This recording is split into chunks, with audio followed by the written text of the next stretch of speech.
Ham oxusun.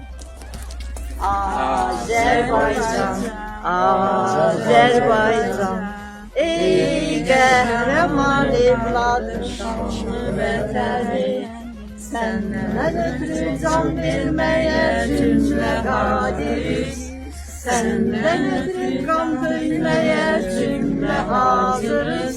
Üç renkli bayrağınla mesut yaşa, üç renkli bayrağınla mesut yaşa. Minlərlə can qurban oldu, sinən hərbə meydan oldu. Hüququndan keçən əskər tərədir qəhrəman oldu.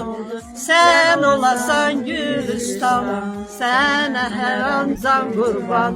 Sinəndə tutmuş məkan, sənə min bir məhəbbət.